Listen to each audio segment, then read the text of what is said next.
இந்த சூப் வந்துட்டு நீங்க குடிச்சீங்க அப்படின்னா confirm slow poison, food poisoning, அதுக்கப்புறம் டெத்து தான்.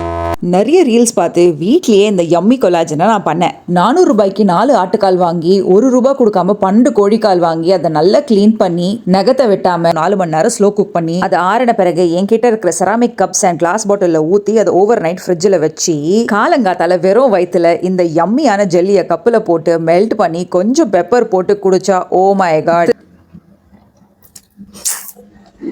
சூப்பர்.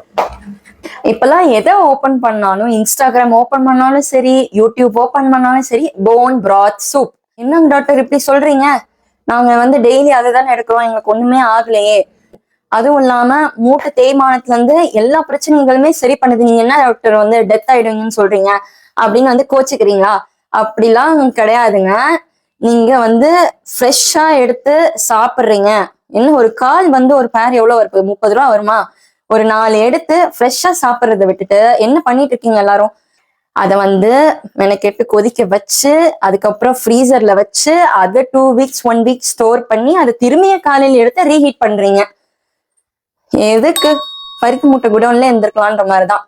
ஸோ இதுல வந்து உங்களுக்கு ரீஹீட் பண்ண ஃபர்ஸ்ட் ஆஃப் ஆல் வந்து அதுல ஒண்ணுமே இருக்காது. செகண்ட் விஷயம், நீங்க ஃப்ரீசர்ல ஸ்டோர் பண்ணீங்க அப்படின்னா 1 பாயிண்ட் ஆஃப் டைமுக்கு மேல அந்த மீட்டுக்குன்னு ஒரு எக்ஸ்பைரி இருக்கும். அதுக்கு மேல வந்து பாத்தீங்கன்னா அதுல மைக்ரோ என்னதான் நீங்க ஃப்ரீசர்ல வச்சாலுமே, ஃப்ரோசன் பாயிண்ட்ல வச்சாலுமே ஒரு குறிப்பிட்ட மைக்ரோ ஆர்கானிசம்ஸ் வந்துட்டு எக்ஸ்பைரி ஆக ஆக கெட்டு போக போக அதுக்குன்னு ஒரு பீரியட் ஆஃப் டைம் இருக்கும். அதுக்கு மேல அந்த ஆர்கானிசம்ஸ் வந்து அதுல வளர ஆரம்பிச்சிடும். எக்ஸாம்பிளுக்கு சால்மனெல்லா, ஈகோலை, கேம்ஃபைலோபாக்டர் ஜெஜினி, இது எல்லாமே உயிருக்கே ஆபத்து தரும் ஒரு மைக்ரோ ஆர்கானிசம். நீங்க மோஸ்ட் ஆஃப் த நியூஸ்ல பார்த்துருப்பீங்க, நைட்டு ஃப்ரைட் ரைஸ் சாப்பிட்டு படுத்தாங்க, அடுத்த நாள் காலையில இறந்துட்டாங்க.